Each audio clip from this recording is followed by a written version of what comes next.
এই যে দেখতেছেন ভিডিওটা, এই ভিডিও দেখা কিছু কথা না বলে পারলাম না। এই যে মসজিদের ভিতরে গিয়া যদি এরকম দামরা আবাল মার্কা পোলাপানা যদি এই কাজগুলো করে, দেখি ঠিক হয়েছে। মসজিদে যায় মানুষ নামাজ পড়তে। এখন আপনারা বলতে পারেন তুই করাকাত নামাজ পড়স। আরে ভাই, আমি যত কাছে পড়ি এরকম আবাল মার্কা কাজ করি না, এত রকম বেয়াদবি আমি করি না, ঠিক আছে? এটা হইতেছে এই নামাজ পড়া মানে হচ্ছে আল্লাহর সাথে ডাইরেক্ট কথা বলা।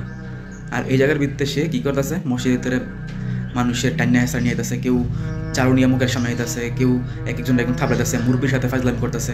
নামাজ একটা ইবাদত, এই ইবাদতের সময় যদি এইরকম ফাজলামি মানুষে করে, তাও এরকম দামটা পোলা বানে, ছোটো ছোটো বাচ্চারা হলে মাথার ভিতরে বুঝতাম যে ওদের এতটা জ্ঞান হয় নাই, তারা এই কাজ করতেছে। এরকম দামডারা যদি এরকম করে, তাদের তো এতটুকু জ্ঞান থাকা দরকার যে আল্লাহর সামনে মানুষ সেজদা হইতেছে, আল্লাহর সামনে নত হইতেছে, নামাজ পড়তেছে। এই সময় এই কাজগুলো কীভাবে করি? রমজান মাসে তো শয়তান, এখন তো শয়তান এত শ্রদ্ধাও দেবো না, শয়তান হতো নাইকে, তুই যে নিজে শয়তান, তোরা নিজেরা শয়তান, এই কারণে এই কাজগুলো করস। তোদের বাপ মার শিক্ষা তোদের দেওয়া হয় নাই, তোর বাপ মায় তোদের শিক্ষা তোর জীবনও দেয় নাই, তোর বাপ মার ভুল এটা, তোর বাপ মায় তোরা শিক্ষা দেয় নাই। শিক্ষা দিলে তুই এরকম কাজ কখনোই করতে পারতি না।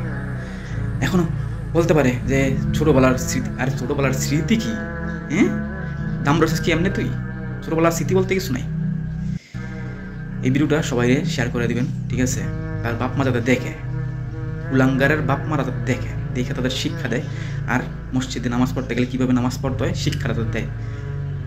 যদি কারো খারাপ লেগে থাকে আমার ক্ষমার দৃষ্টিতে দেখবেন।